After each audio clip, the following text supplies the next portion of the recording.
সকল বন্ধুকে জানাই শুভ সকাল। সবাই কেমন আছো? আশা করি ভালো আছো।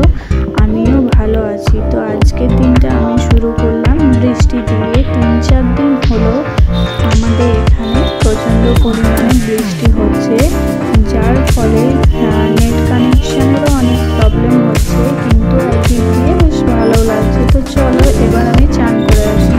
তো স্নান করা হয়ে গেছে। তো আমি এবার ঠাকুর ঘরে চলে এসেছি। দেখতে পাচ্ছ তোমরা সবাই। ঠাকুর ঘরে এসে আজকে বৃহস্পতিবার, তার কারণে লক্ষ্মী ঠাকুরের পুজো করতে হবে, তাই সমস্ত ঠাকুরকে প্রথমে আমি নামিয়ে নিয়েছি। তারপর নামিয়ে ভালো করে ঠাকুরের জায়গাটাকে মুছে আবার একটা হলুদ রঙের কাপড় দিয়ে ঢেকে দিয়েছি। তারপর আমি সমস্ত ঠাকুরগুলোকে ভালো করে ধুয়ে নিয়েছি, শরীরটা মুছে নিয়েছি। তারপর সমস্ত ঠাকুরগুলোকে আমি এক এক করে সেই বেদিটার ওপর বেদি আছে, তো সেই বেদির মধ্যে সমস্ত ঠাকুরগুলোকে রাখা হয়। ঠাকুরকে ভালো করে সেই ওপরটাকে রেখে দিয়েছি। ঠাকুরগুলোকে আমি সাজিয়ে নিয়েছি ভালো করে। দেখো এরপর নিয়ে চলে এলাম লক্ষ্মী ঠাকুরের ভার। এই ভারে লক্ষ্মী বারে কিছু টাকা হলেও করে রাখা হয় না, কোনো সপ্তাহে হয়তো হয় না, কিন্তু চেষ্টা করি ভারে পয়সা রাখার জন্য। তো এবার সেই ভাইরা সাজিয়ে নিয়েছি মা দুর্গা, তারা মা, সমস্ত ঠাকুরকে আমি সাজিয়ে নিয়েছি। এরপর মা লক্ষ্মীকে স্নান করিয়ে নিয়েছি ভালো করে। স্নান করে দেখতে পাচ্ছ মা লক্ষ্মীকে কতটা সুন্দর দেখতে লাগছে। এরপর মা লক্ষ্মীকে তার আটনে আমি বসিয়ে দিয়েছি। আটনে না, মা লক্ষ্মীর ফটো আছে আটনের উপর, মা লক্ষ্মী এবং নারায়ণের। এখানে আমি যেটা আসল ঠাকুর সেটাকে আমি নিচের মধ্যে রাখি। নিচে একটা কাঠ দেওয়া আছে, তার মধ্যে ঠাকুরটাকে মুছে নিলাম, মুছে নিয়েছি ভালো করে। তো এটা আমাদের পিতলের ঠাকুর। তো এরপর ঘটিটাও পেটে নিলাম, ঘট পাততে হবে তো তাই। তো আলপনা চারিদিকে দিয়ে নিয়েছি আলপনা দিতে। এবং আমি একটু আলপনা দিয়ে দেবো। আলপনা আমি দিতে পারি, কিন্তু যেহেতু আমার অনেক দেরি হয়ে গেছে, তাই তেমন একটা আমি আলপনা করে দিচ্ছি, কারণ এখন তো টাইম নেই যে দেখে দেখে সুন্দর করে আলপনা করবো। তো মা লক্ষ্মী পুজো করতেও একটু সময় লাগবে, তো তাই একটা সহজ একটা আলপনা আমি করে দিচ্ছি। তো দেখতে পাচ্ছ একটা সহজ আলপনা করে নিচ্ছি আমি। আলপনা দেওয়া হলে তো পুজো শুরু করতে হবে। পুজো করতেও মা লক্ষ্মীর পাঁচালি করতেও অনেকটা সময় লেগে যায়। তো আলপনা ভালো করে দেওয়া যায় তখন, যখন অনেক ফাঁকা টাইম থাকে, তখনই একমাত্র ভালোভাবে আলপনা করা যায়। তো তাই আমি একটা সহজভাবে একটা আলপনা এঁকে নিলাম, কারণ বৃহস্পতিবার মা লক্ষ্মীর পুজো করলে অবশ্যই আলপনা দিতেই হয়। তো আমার আলপনা মোটামুটি দেওয়া হতে চললো। দেখতে পাচ্ছ আলপনাটা আমি মোটামুটিভাবে দিয়ে নিয়েছি। তো লাইট ছিল না, আবার দেখতে পাচ্ছ লাইট চলে এসছে। অনেকক্ষণ হলো লাইট ছিল না, এখন লাইট চলে এসেছে। তো এরপর মা লক্ষ্মীর পাটাও আমি কোনো রকমে এঁকে নিচ্ছি, কারণ মা লক্ষ্মীর পাটা আমি ঠিক ভালোভাবে আঁকতে পারি না। তো যেমনটাই পারি তেমনটাই করি। ঘরে সবাই মা লক্ষ্মীর পুজো করবে, মা লক্ষ্মীর পুজো করা অনেক ভালো, হ্যাঁ তাই না? তো এরপর আমি প্রদীপ জ্বেলে নিয়েছি আর ধূপও জ্বেলে নিয়েছি। এরপর বাবা শিবকে একটা থালার মধ্যে নিয়ে নিয়েছি। তো এখানে আমি বাবা শিবকে চান করিয়ে দেব। তো সোজা আমি প্রথমেই বাবা শিবের মাথায় জলটা ঢালি না, দেখতেই পাচ্ছ 3 দিকে প্রথমে একটু একটু করে জল দিই, তারপরে বাবার মাথায় জল ঢালি। প্রথমেই কখনোই বাবার মাথায় জল ঢালবে না এবং মা মনসাকেও একটু জল দিয়ে চান করিয়ে নিচ্ছি। তো সমস্ত চান করানো হয়ে গেছে বাবা শিবকে এবং ঠাকুরকে। তো তারপর মা লক্ষ্মীর ঘটে জল দিয়ে দিচ্ছি। মা লক্ষ্মীর ঘটেও আমার জল দেওয়া হয়ে গেছে, দেখতে পাচ্ছ। তো এরপর তোমাদেরকে দেখাই ফুলগুলো। ফুল এনে নিয়েছি, দেখো কাল রাতেই আমার ফুল আনা হয়ে গেছে। তো ফুলগুলো এবার সমস্ত ঠাকুরকে আমি ফুল দিয়ে সাজিয়ে নিচ্ছি। দেখো মা লক্ষ্মীর ঘটেও আমি ভালো করে ফুল দিয়ে দিয়েছি, বাবা শিবকে, মা তারাকে, মা দুর্গা, আর তারপর কৃষ্ণ ঠাকুর, সমস্ত ঠাকুরকে এক এক করে আমি ফুল দিয়ে সাজিয়ে নিচ্ছি। তো দেখো আমার ফুল দিয়ে সাজানো কমপ্লিট হয়ে গেছে। তোমাদের সাথে গল্প করতে করতে আমার সমস্ত ঠাকুরকে ফুল দিয়ে সাজানো হয়ে গেছে। এবার ঠাকুরদের প্রসাদ দিয়ে দিলাম। তো আমার প্রসাদ দেওয়াও হয়ে গেছে, দেখতে পাচ্ছ। তারপর দেখো কত সুন্দর লাগছে সাজিয়ে দেওয়ার ফলে। আমার তো বেশ মিষ্টি লাগছে দেখতে ঠাকুরদেরকে। তোমাদের কেমন লাগছে অবশ্যই আমার কমেন্ট করে জানাবে।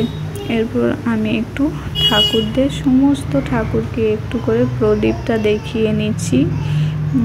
তো দেখতে পাচ্ছ প্রদীপটা আমি দেখিয়ে নিচ্ছি। প্রদীপ দেখানো কমপ্লিট হয়ে গেছে। এরপর আমি ঠাকুরদেরকে ধূপটাও দেখিয়ে নেব। তো এই কাজটা আমার আগেই করা উচিত ছিল, তো আমি ভুলে গেছি, যার কারণে পরে ধূপ আর প্রদীপটা দিলাম। আগে ঠাকুরকে প্রসাদ আমি দিয়ে দিয়েছি। তো এরপর আমি সমস্ত ঠাকুরকে সিঁদুর দিয়ে দেবো। যে সমস্ত ঠাকুর নারী আছে তাদেরকে আমি সিঁদুর দিয়ে দেব, তারপরেই আমি পুজো শুরু করব। তো আগে ঠাকুরদেরকে একটু সিঁদুর দিয়ে দেবো। লক্ষ্মীবার তো, লক্ষ্মীবারে সমস্ত নারী ঠাকুরকে, মা দুর্গা, তারপর মা কালী, রাধা, সমস্ত ঠাকুরকে সিঁদুর দিয়ে দিচ্ছি একটু করে। মা সন্তোষী মা আছে, সমস্ত ঠাকুরই আছে, দেখতে পাচ্ছ। সমস্ত ঠাকুরকে মা লক্ষ্মী, মা সরস্বতী সবাইকে সিঁদুর দিয়ে দিয়েছি। এরপর আমি চলে গেলাম তুলসী মন্দিরে। তুলসী মন্দিরে আমি ধূপ দেখিয়ে নিচ্ছি। তো তুলসী মন্দিরে আমার দেখো ধূপ দেওয়া কমপ্লিট হয়ে গেছে। এরপর আমি তুলসী মন্দিরে জল দিয়ে দেবো। তো এটা আমি প্রত্যেক দিনই করি, তুলসী মন্দিরে জল দেওয়া, ধূপ দেওয়া, এটা সবারই করা উচিত। তো আমিও রোজই করি। এরপর লক্ষ্মীর পাঁচালিতে চলে এলাম। লক্ষ্মীর পাঁচালিটা পড়ি, শোনো তোমরা। আষাঢ় মাসের ব্রতকথা বিনন্দ রাখালের উপাখ্যান। নবী নবী লক্ষ্মীদেবী চরণ তোমার কৃপা করো, পারি যেন বনিতে মহিমা তোমার। বিরাটনগরে বিনন্দ রাখাল নিবাস হয়ে পিতৃহারা হয়ে মাকে নিয়ে এলো মাতুলালয়ে। কিছুদিন পরে তার মা যে মারা গেল, দুঃখ তরে গরু চড়াইয়া নুন ভাজ্যে খাইল। অকস্মাৎ একদিন প্রলয়ের ঝড় বৃষ্টি উঠিল, মনে প্রাণে রাখাল লক্ষ্মী মায়েরে ডাকিল। বিনন্দের ডাকে তিনি আসিলেন, তখনই ক্লোরে লইয়া স্নেহ ভরে লক্ষ্মীদেবী কন, দুঃখ না ঘুচিবে তব চড়াইয়া গোধন চাকুরিতে ক্লেশ শুধু, দুঃখ না ঘুচিবে মোর বাক্যমতো কৃষিকর ধনবান হবে। অতঃপর লক্ষ্মীকণ, আষাঢ়ের আজ গুরুবার, ধান বুনে দাও তুমি ভাগারে। শ্মশানে যত জমি পার লক্ষ্মীর চরণে নমি, বীজ লইয়া চলিল ধান্য বনে, শ্মশানে ভাগারে যত বিল খাল। তো এটা হলো আষাঢ় মাসের ব্রতকথা। লক্ষ্মীর পাঁচালিটা আরও আছে, দেখো আমি পড়ছি, সবাই শোনো একটু।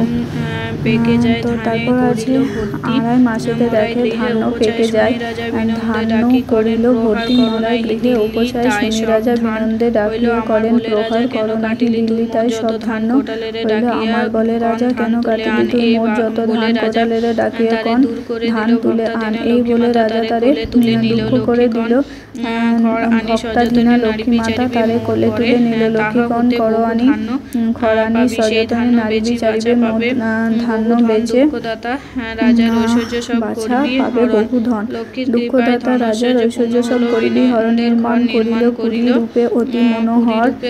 বিনন্দ রাজা হইল, লক্ষ্মী এলো তার বাড়ি অলক্ষিতে পূর্ণ হইল। সেই রাজা রাজপুরী অর্থকষ্টে অর্থ লাগি তার হইল দুর্দিন তন্দ্রা ঘরে লক্ষ্মী দেবী রাজারে কন সেই দিন। এখনো সাবধান হও, ভালো যদি চাও অর্ধরাজ্য কন্যা সহ মনোমুক্ত বিনন্দেরে দাও। বাক্য শুনি ভীত হয়ে রাজা চারিদিকে চাই, দেখিতে না পায় মাতা তুমি যে কোথায়। শ্রীমন্দিরে পাঠাইয়া বিনন্দে আনিয়া রাজন অর্ধরাজ্য কন্যা সহ তারে করিল সম্প্রদান। দুঃখেতে চালায় রাজ্য বিনন্দ তখন সব দুঃখ সুখেতে চালায় রাজ্য বিনন্দ তখন সব দুঃখ যায় চলি নৃত্য করে সে লক্ষ্মীর পূজা নীতি। বিনন্দ রাখালে উপাখ্যান সমাপ্ত। তো যে যে মাস আসে সেই মাসের আমি লক্ষ্মীর পাঁচালি আলাদা আলাদা পড়ি। তো এটা ছিল আজকে হচ্ছে আষাঢ় মাসের ব্রত কথা। তো এরপর আমি চলে যাচ্ছি রান্নাতে। দেখতে পাচ্ছ আমার এখানে ডালটা আমি করে নিয়েছি, আমার সমস্ত রান্না কমপ্লিট হয়ে গেছে। তো এখানে চাটনিও করে নিয়েছি, আর এখানে করে নিয়েছি হচ্ছে আলু পেঁয়াজ আর সয়াবিন দিয়ে একটা তরকারি আর ভাত, আর তার সাথে থাকছে আম চাটনি সমস্ত কিছুই। তো এরপর আমি চলে যাচ্ছি সেলাইয়ের কাজে। খাওয়া দাওয়া আমার কমপ্লিট, বাসন ধোয়া কমপ্লিট। তো এরপর একজন আমাকে সেলাই দিয়েছিল, দেখতে পাচ্ছ জামাগুলো 3টে জামা দিয়েছিল। তো সেই জামাগুলো সমস্ত আমি সেলাই করব। তো তাই তোমাদেরকে দেখিয়ে দিচ্ছি সেলাইয়ের কাজে আমি বসে পড়েছি, দেখতেই পাচ্ছ তোমরা সবাই। এই একটা জামা, এই একটা জামা 2টো, আর এই একটা জামা 3টে। এই 3টে জামা পুরোটাই দেখো সেলাই করতে হবে, সাইডগুলো সেলাই করতে হবে এবং কলার মানে যেখানে যেখানে ছেঁড়া আছে একটু একটু সেইগুলো সেলাই করে নিতে হবে। আর এই দেখতে পাচ্ছ প্যান্টটা, এই প্যান্টটা দিয়ে আমাকে 2টো থলি বানিয়ে দিতে বলেছে। তো তার জন্য এই প্যান্টটা দেখিয়ে দিচ্ছি তোমাকে। দেখো এই প্যান্টটা দিয়েই কিন্তু আমি থলিগুলো বানিয়ে নেব। এখানে আমাকে যেহেতু 2টো থলি বানাতে বলেছে তাই আমাকে 2টো থলি বানাতে হবে। এই সব প্যান দিয়ে একটা থলি ভালো হয়, বড় হয়, আর 2টো বানালে ছোট ছোট হয়। তো এরপর চলে এলাম সন্ধ্যার দিকে।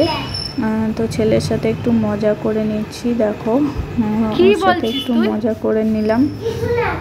তো আজকের মতো এইটুকুই, দেখা হচ্ছে পরবর্তী ভিডিওতে। সবাই ভালো থাকবে, সুস্থ থাকবে। কেন চলে যাব? ছেলের সাথে গল্প করতে করতে আমার সময়টা প্রায় পেরিয়ে আসছে। তো এখানে দেখো ছেলে বদমাইশি করছে, চেয়ার নিয়েছে, চেয়ার নিয়ে উল্টে পাল্টে ওর দিদুন আছে, দিদুনকে বিরক্ত করছে আর খেলে বেড়াচ্ছে ও। একটু মানে দিদুনকে পেলে না ও একটু বদমাইশি